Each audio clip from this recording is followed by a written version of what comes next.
का सबसे बड़ा काम क्या है?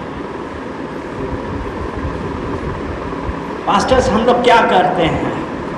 हम एक समूह का नेतृत्व करते हैं, और जो लीडरशिप है वो आज एक हमारे सामने एक बहुत बड़ा चैलेंज होता है। और इवन चर्च की लीडरशिप में भी कई बार पास्टर्स का ये है कि बहुत बिजी हो जाते हैं। कई बार हम क्या करते हैं, कई बार ये कहते हैं कि अरे हमारे पास तो इतना ढेर सारा काम है। वो हम क्यों कहते हैं? Because we are not organized. क्या हम जब परमेश्वर का काम करने के लिए आगे आ रहे हैं तो क्या हम सबको पता है कि बहुत सारे चैलेंजेस हैं हमारे सामने। क्या हम आज उनको ऑर्गेनाइज्ड वे में कर रहे हैं, या हमने कहा कि चलो आज अभी ये कर देते हैं, अभी वो कर देते हैं, ऑर्गेनाइज्ड नहीं है। बाइबल में जो सबसे अच्छा उदाहरण है वो है नेहमिया।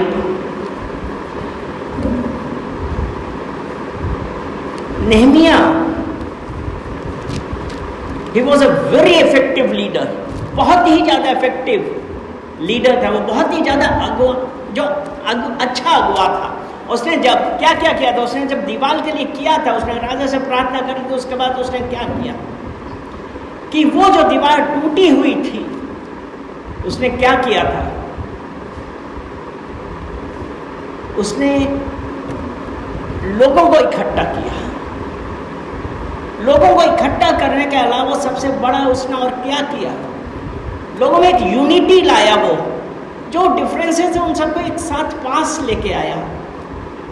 आज ये हमारे अंदर एक ज़रूरत है कि हम लोग इतना वो करते हैं, लेकिन क्या आज हम अपनी कलीसिया में और ये जो हम लोग मीटिंग्स में आते हैं, क्या हम आज एक मन हो के एक यूनिटी में आ रहे हैं? अगर हमारे पास यूनिटी नहीं है तो वो दीवार कभी नहीं बन सकती। हालेलुया। नेहमिया ने ये नहीं किया।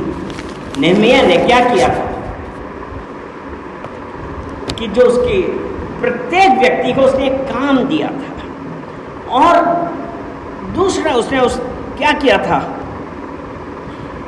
जो नेहमिया का एक और इम्पॉर्टेंट चीज़ थी कि वो उसका व्यक्तित्व लोगों को प्रभावित करके इकट्ठा किया। अगर हम इकट्ठा नहीं कर पाते, हम लोगों को नहीं बता पाते हैं कि व्हाट इज द इम्पोर्टेंस, कि क्या इसका महत्व क्या है, अगर हम नहीं कर पा रहे हैं तो we are not a good leader. हम लोग अच्छे लीडर नहीं हैं, हम अच्छे अगुवे नहीं हैं। और कलीसिया में आज सबसे बड़ी ज़रूरत क्या है? अगर हम बहुत सारे कलीसिया में, लेकिन हमारे कॉन्ग्रीगेशन के बीच में ही डिफरेंसेस हैं। वाई? क्यों? हम क्या कभी ये जानने की कोशिश करते हैं? लेकिन नेहमिया और जो इफेक्टिव लीडरशिप के जो गुण थे वो क्या था, सबको एक सुचारू रूप से प्रॉपर वे से उसने सबसे काम कराया था। और उसने हर कार्य का बंटवारा किया था। क्योंकि अगर हम नेहमिया 3:1 से 8 में हम जब देखते हैं,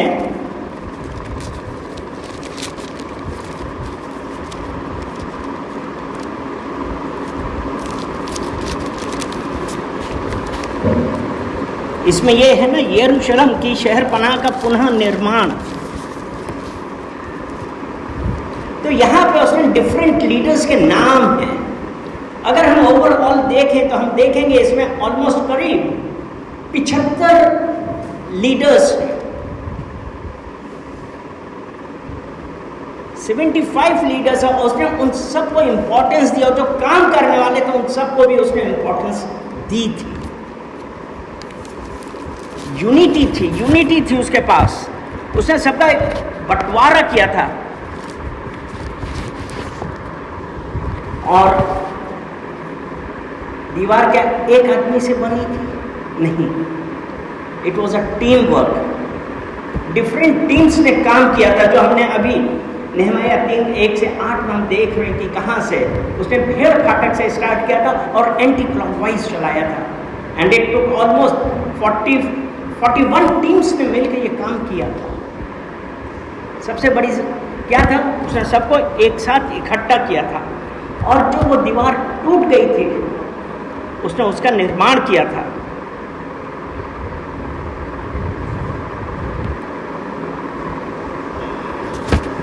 और उसने एक रणनीति बनाई थी किस प्रकार से होगा, और उसने इसके लिए लोगों को तैयार किया था। एक रणनीति बनाई थी कि किस प्रकार से आज वो दीवार बनाई जाएगी। और इस काम के लिए उसने क्या किया था, प्रभावी नेता, प्रभावी अगुओं को काम पर लगाया था। क्योंकि जो प्रभावी, अगर आप प्रभावी नहीं हैं तो आप किस प्रकार लोगों से काम करा पाएंगे। एज अ लीडर हमारी एक क्वालिटी ये भी होनी चाहिए कि हम कितने प्रभावी हैं, अपने लोगों के बीच में हम कितने प्रभावी हैं।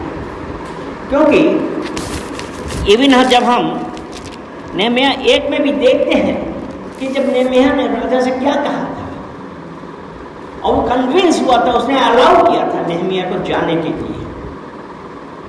और जितने भी उसने क्या था, सब जो भी उसको प्रॉब्लम्स आनी चाहिए थी उसने पहले ही राजा से लेटर्स ले लिए थे।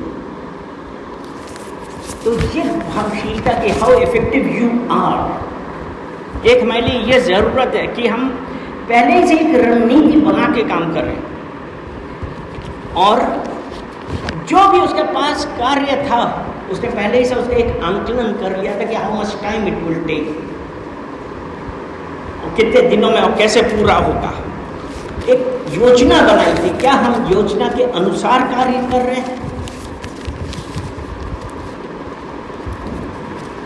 कलीसिया में आते हैं, कलीसिया के एक्सपेंशन के लिए, लोगों के पास जाने के लिए कि हमारे कलीसिया में लोग, हमारा काम क्या है कि हम लोगों के पास जाके परमेश्वर के वचन बनाएं और देखें कि हमारी कलीसिया में एक्सपेंशन कैसे हो रहा है, कैसे लोग बढ़े।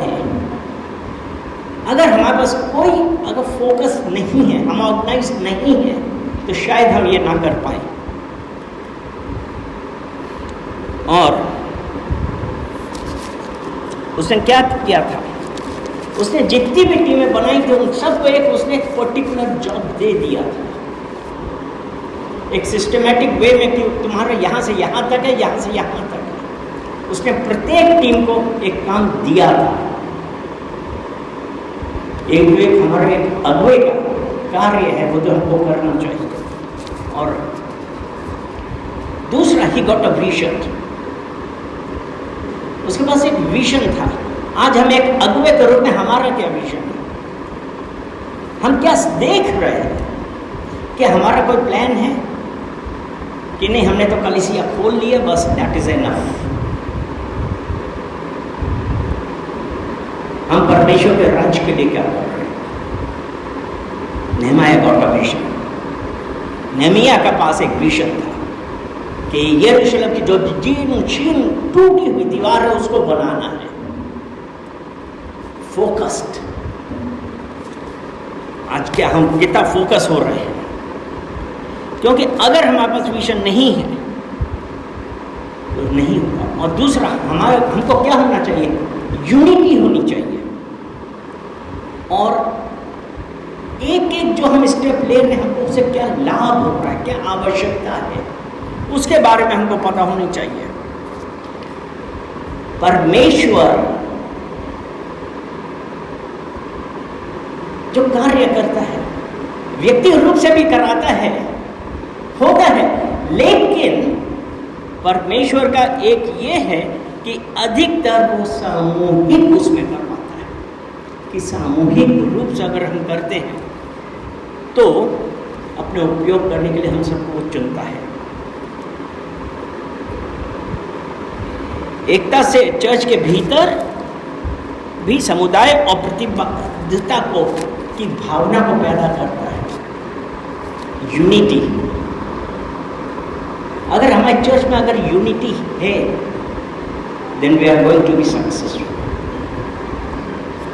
नेहमिया ने इसीलिए तो बना लिया था, टूटी दीवार इसीलिए बनी थी क्योंकि वहाँ में यूनिटी थी। और प्रत्येक क्षमता के अनुसार प्रत्येक जन को काम देना चाहिए। और एक जो प्रभावी लीडर है, जो एक अगवा है, उसको अपने कलीसिया के प्रत्येक जन का स्पिरिचुअल अंडरस्टैंडिंग पता है कि वो आध्यात्मिक प्रतिभा कितनी है और वो एक कलीसिया के लिए कितने यूजफुल है। अगवे का एक काम है, वो जानता है और प्रत्येक को उनकी प्रतिभा के अनुसार वो कार्य देता है। प्रत्येक जन को उसकी प्रतिभा के अनुसार, क्योंकि अगवा के ही को पता होगा। एफिशिएंस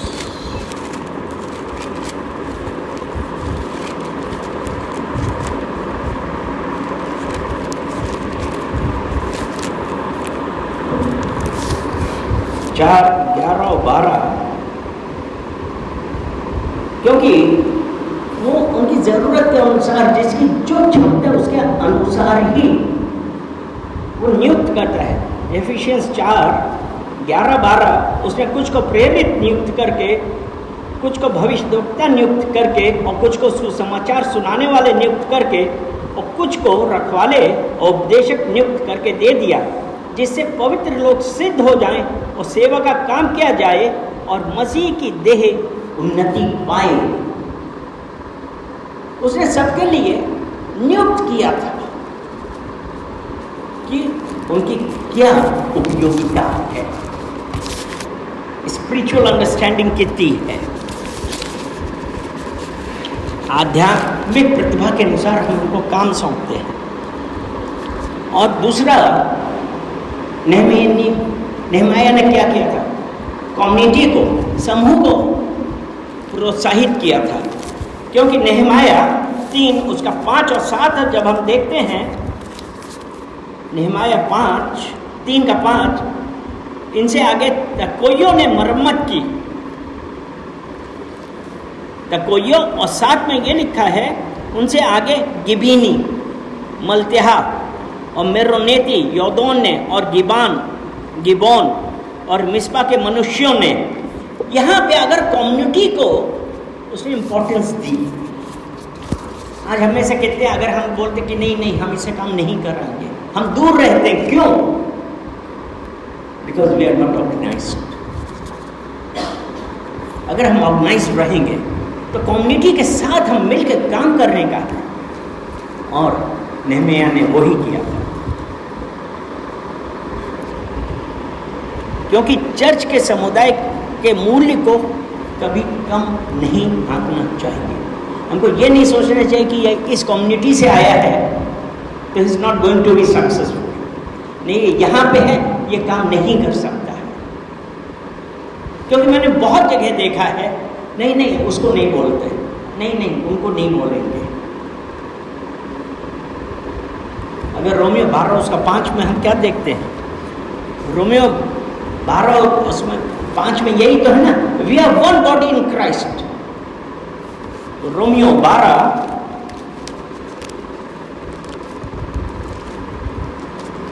उसका 5 कहता है, वैसे ही हम जो बहुत हैं मसीह में एक देह होकर आपस में एक दूसरे के अंग हैं।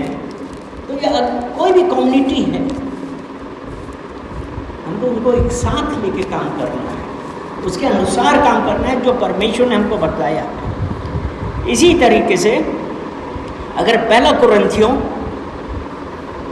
उसका 1:10 जब हम पढ़ते हैं तो उसमें लिखा है ना, हे भाइयों, मैं तुमसे हमारे प्रभु यीशु मसीह के नाम से विनती करता हूँ कि तुम सब एक ही बात के हो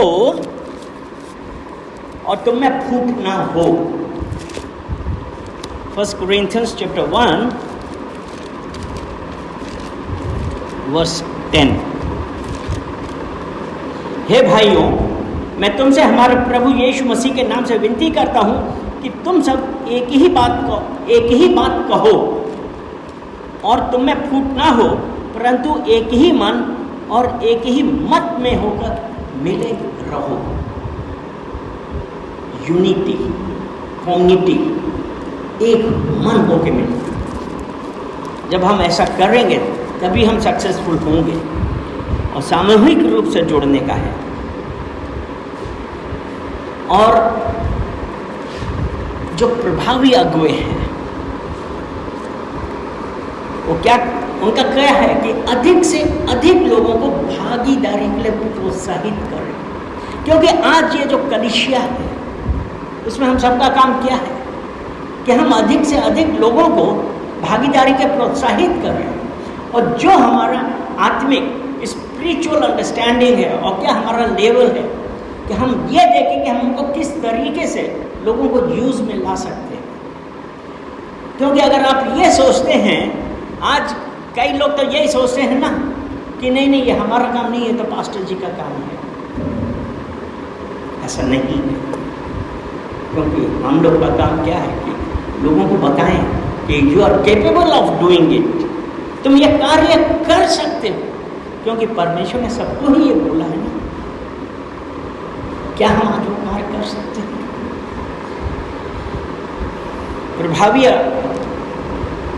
जो प्रभावी अगुवे हैं उनको सेल्फ सेंटर्ड नहीं होना चाहिए। अगर कलीसिया में मैं बोलूं कि मैं सेल्फ सेंटर्ड हूं, मैं ही सब कर लूंगा, मेरे ख्याल से वो चर्च सक्सेसफुल नहीं होगा, क्योंकि हम सेल्फ सेंटर्ड है, वन मैन शो हो गया। अरे पादरी साहब नहीं है तब कैसे काम होगा? कितनी बार यही बात होती है, पादरी साहब तो नहीं है। सेल्फ सेंटर्ड नहीं होने का। प्रभावी अगुवे सेल्फ सेंटर्ड कभी नहीं होते। तो आज हमको सबसे बड़ी ज़रूरत इस बात की, हमको ये देखना है कि हम किस प्रकार से मसीही के लिए काम कर सकते हैं। Are we self centered? अगर हम सेल्फ सेंटर्ड नहीं हैं, प्रत्येक जन को मिला के चलेंगे, we are going to be successful. आमीन। परमेश्वर की महिमा। हालेलुया।